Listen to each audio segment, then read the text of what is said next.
Hello friends, thank you for joining me on this Tuesday. Well, I'm still reflecting on last week's youth camp that we had Monday through Friday. 550 teenagers registered, and just a glorious time. I'm thinking what a good timing for youth to really get stirred up in their faith. Actually, for all of us to get stirred up in our faith.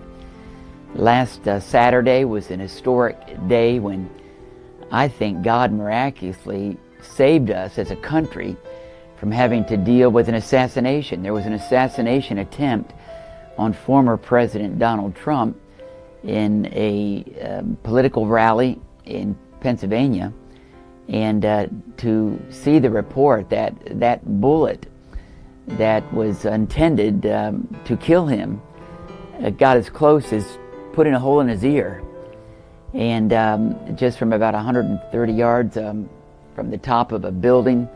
I mean, a typical assassination posture, you know, from a distance, long rifle, and to be that close to maybe changing the narrative in our country.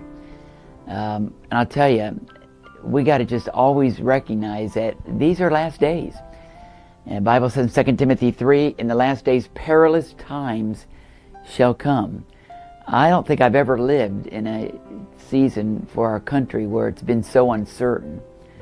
And I'm so glad that we had that experience last week to see our teenagers just get reset, rebooted.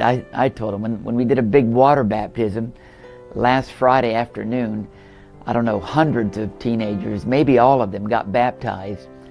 And I was telling them this was like a reset. When things get bogged down on your iPhone or your laptop, your computers, before you call the Geek Squad, just try resetting it. And we had a reset in our youth camp last week for all these teenagers. Listen, that's on my mind right now because tonight is our Purpose for Life telecast, 11 o'clock.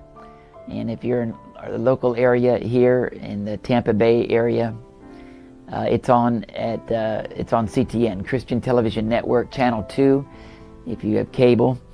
And 11 o'clock tonight, watch Purpose for Life. I was speaking on that Sunday out of the book of Judges, the story of Gideon.